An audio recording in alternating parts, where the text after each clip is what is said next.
Stop. Do not scroll. Read this slowly. This is not coincidence. This is not an algorithmic accident. This is not just another spiritual message competing for your attention. This is a summons. And Jesus Christ and Archangel Michael speak together because time is narrowing. You were not meant to rush past this. You were meant to recognize it. Why this message feels uncomfortable. Let's be honest.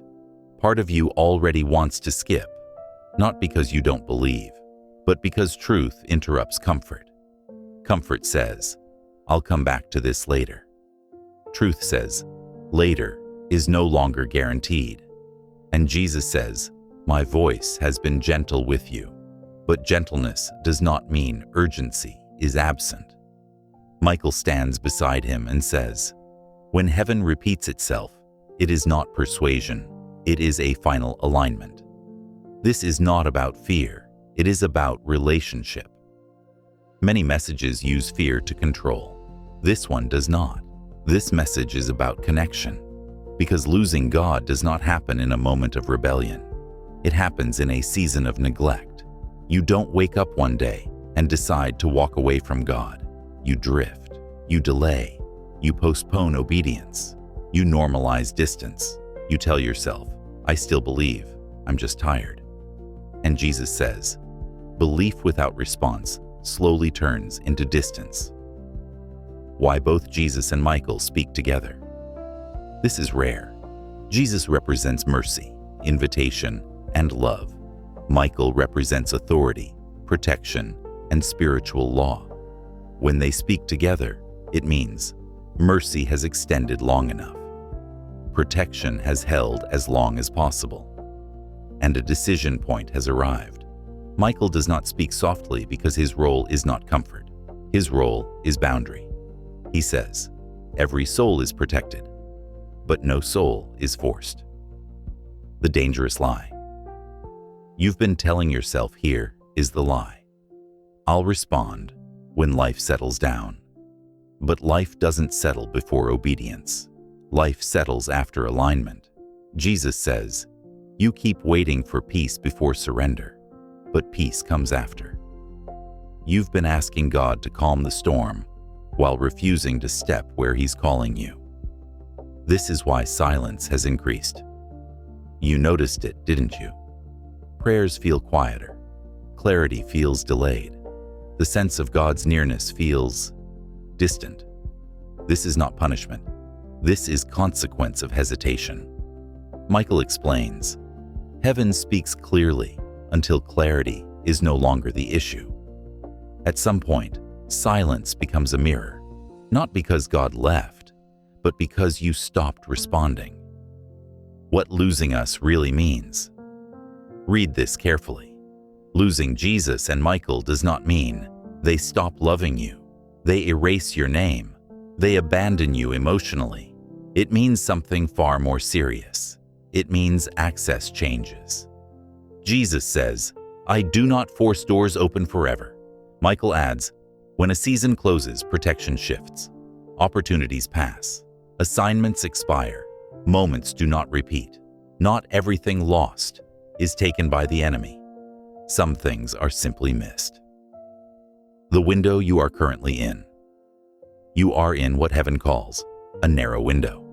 This is the space between awareness and action, invitation and withdrawal, grace and responsibility.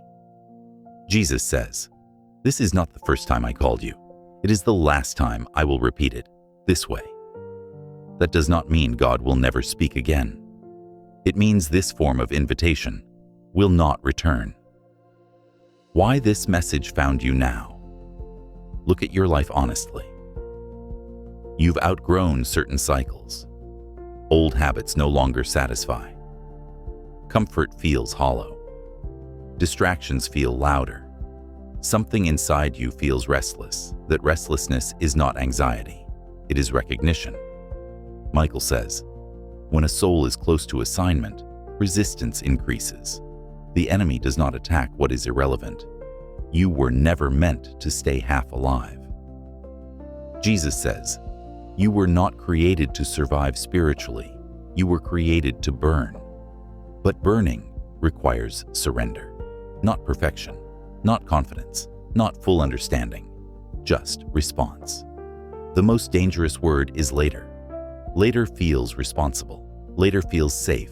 Later feels mature. But later is often fear disguised as wisdom. Michael warns, delayed obedience eventually becomes disobedience. Not because God is harsh, but because timing is part of obedience. What heaven is watching right now.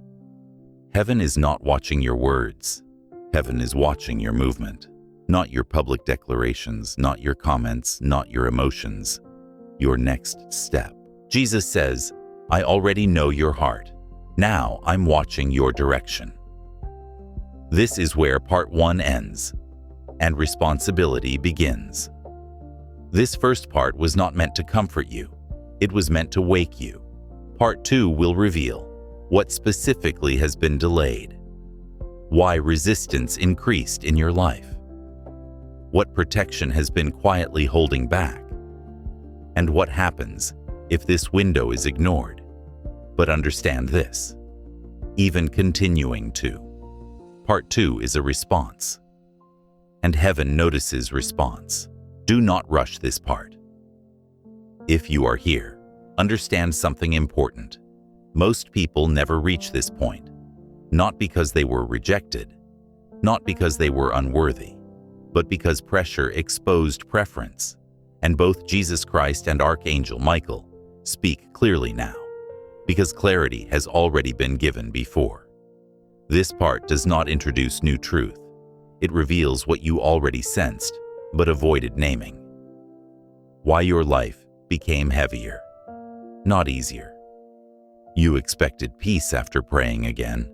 You expected relief after choosing better habits.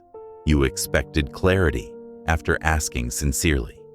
Instead, pressure increased, distractions multiplied, fatigue deepened, old temptations resurfaced, resistance appeared where there was none before. And you asked quietly, why is this harder now? Jesus answers, because movement provokes opposition. When you were drifting, nothing fought you. When you were passive, nothing resisted you. When you were spiritually asleep, nothing opposed you. But the moment you leaned toward truth, the system you were surviving in became threatened. The invisible line you crossed. There was a moment, quiet, internal, unannounced. No one applauded, no one noticed, but heaven did. It was the moment you admitted something to yourself. I can't keep living like this. I'm tired of pretending this is enough. Something has to change.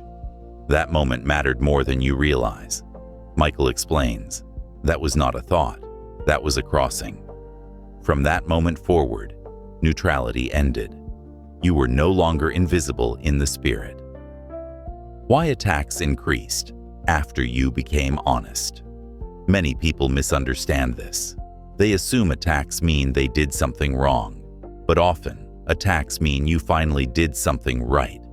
Jesus says, light does not attract opposition, it exposes it. What was dormant woke up. What was quiet became loud. What was subtle became aggressive. Not because you are weak, but because you are no longer asleep. The role of Michael in this season. Michael is not assigned randomly. He is not present for comfort. He is present when spiritual boundaries are involved. Michael says, you have been protected longer than you understand. There were things that tried to reach you earlier, moments that should have broken you, cycles meant to trap you permanently. They did not succeed, not because you were strong, but because protection stood where obedience was forming. But protection is not permanent without response. The truth about protection. Most people never hear. Protection is not entitlement. Protection is assignment-based. Michael explains, protection remains active while direction remains possible. When someone repeatedly delays alignment, Protection does not disappear. It repositions, not away from the person, but away from the opportunity. That is why some people survive, but never advance. What has actually been delayed? Listen carefully. It is not your blessing that was delayed. It is not God's power that was delayed. It is not heaven's willingness that was delayed. It is your agreement. Jesus says, "I will not drag you into destiny. You have been standing near something prepared." But preparation does not activate without consent. You keep asking God to move first. God keeps waiting for your yes. The cost of staying undecided feels harmless, but undecided is not neutral. Michael warns, indecision is a decision that favors delay, and delay has consequences, not dramatic ones at first, subtle ones. Sensitivity dulls, conviction softens, urgency fades, distractions feel justified, spiritual hunger weakens. Nothing collapses suddenly. It fades gradually. Why this message feels intense? This message is not intense because God is angry. It is intense because time matters now. Jesus says, "Some seasons teach, some seasons train. This one requires response." You are not being asked to understand everything. You are being asked to move in the direction you already recognize as right. The door you keep sensing something is about to shift. But you also sense fear. Fear of losing comfort. Fear of disappointing people. Fear of responsibility. Fear of failing again. Jesus says, "The door you fear is the door you asked me for. You prayed for growth. You prayed for change. You prayed for purpose. But purpose always asks something in return." What happens if this is ignored? This is where honesty is required. Ignoring this does not lead to instant disaster. It leads to spiritual numbness. Michael explains, "The greatest loss is not destruction. It is disconnection." Life continues. Routine remains. Faith language stays familiar. But fire fades. And one day you realize, "I still believe, but I no longer feel close." That distance was not created in one moment. It was created through many postponed ones. This is why heaven is quiet now. Silence is not absence. Silence is assessment. Jesus says, "I have already spoken enough to be obeyed." At this stage, heaven is no longer convincing. It is watching. Watching whether you will. Choose comfort or calling. Choose delay or direction. Choose familiarity or faith. You are not behind, but you are at risk of stalling. This must be said clearly. You are not disqualified. You are not abandoned. You are not rejected. But you are at a stall point, and stalls do not resolve themselves. They require decision. What this part was meant to do. Part 2 was not meant to scare you. It was meant to remove confusion. So you stop asking, "Why is this happening to me?" and start recognizing, "This is happening because I am being called forward." The final part will require honesty. Part 3 will not be poetic. It will be specific. It will explain what kind of response is required, what must end for alignment to begin, why obedience feels costly right now, and what heaven is prepared to release once you move. This is not about religion. This is about direction, the response that decides everything. This is the part most people never reach, not because they are rejected, not because they are unworthy, but because this part requires surrender, not curiosity. If you are here, understand this clearly. Heaven is no longer explaining. Heaven is waiting. Both Jesus Christ and Archangel Michael speak now, not to inform you, but to mark a decision. Why this is the final form of the message. This does not mean God will never speak to you again. It means this specific invitation will not repeat. Jesus says, "I do not chase souls forever. I call them until the moment requires response." Michael adds, "Every calling has a threshold. Cross it, and alignment begins. Refuse it, and access changes." This is that threshold. What heaven is asking, and what it is not. Let's remove fear and confusion. God is not asking you to become perfect, fix your entire life overnight, understand every spiritual mystery, prove yourself to anyone. Jesus says, "I am not asking for performance. I am asking for permission. Permission to lead, permission to correct, permission to close doors you keep reopening, permission to move you forward even when it scares you." The one thing that must end. This is where honesty matters. There is one pattern, one habit, one attachment, one delay that you already know God has been addressing. Not loudly, not aggressively, but consistently. You've said, "I'll deal with this later." God understands. "I'm not ready yet." Michael says, "Readiness follows obedience. It does not precede it." That thing does not have power because it is strong. It has power because you keep postponing the boundary. Why obedience feels expensive right now. Obedience always costs the thing you lean on most. Sometimes it's comfort. Sometimes it's approval. Sometimes it's control. Sometimes it's familiarity. Jesus says, "Whatever you fear losing is already limiting you." You think obedience will shrink your life, but disobedience has been quietly shrinking it already. The great misunderstanding about freedom. Freedom does not begin when pressure ends. Freedom begins when alignment starts. Michael explains, "Chains do not always feel heavy. Some feel familiar. That's why walking away feels uncomfortable. Not because it's wrong, but because it's new." What happens the moment you say yes? This is important. The moment you respond, not emotionally but directionally, three things begin shifting immediately. 1. Internal clarity. Confusion begins dissolving. Not all answers appear, but direction sharpens. Jesus says, clarity follows commitment. 2. External resistance changes. Some resistance stops, some intensifies briefly, then collapses. Michael says, what was permitted to test you will no longer be allowed to block you. 3. Protection. Realigns. Protection does not increase in noise, it increases in authority. Doors close without struggle. Distractions lose appeal. Wrong paths feel uncomfortable. That is not restriction. That is guidance. What losing Jesus and Michael really means: final clarity. This must be said plainly. Losing them does not mean you stop believing, you stop praying, you stop being loved. It means intimacy fades into memory.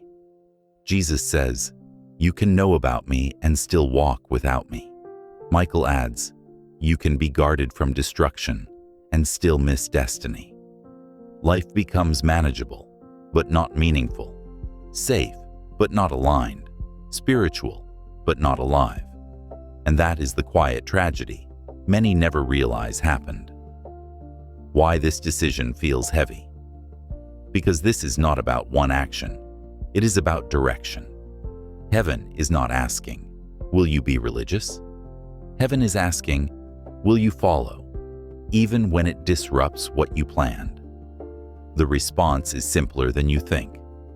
The response is not a comment, not a promise, not an emotional reaction. It is movement, one step that proves sincerity, ending what God told you to end, beginning what God told you to begin, choosing truth over comfort, choosing obedience over delay. Jesus says, do not promise me tomorrow, move with me today. This is the last thing you need to hear. You are not late, but you are at the edge, and edges do not allow neutrality. Michael says, stand still too long, and even solid ground becomes unstable. Jesus says, "Follow me, not when you feel ready, but because I am ready." A final moment of honesty. If you walk away from this unchanged, nothing dramatic will happen today, but something will quietly close, and one day you may feel it and think, "I don't know when it happened, but I drifted." This is the moment that prevents that future. The final invitation, not to fear, not to pressure, not to religion, to relationship, to alignment, to life. Jesus says, "I am here now." Michael says, "Choose, and heaven will move with you." The decision is yours. You were warned. You were invited. You were given clarity. Now heaven watches direction. Not what you feel, but what you do next.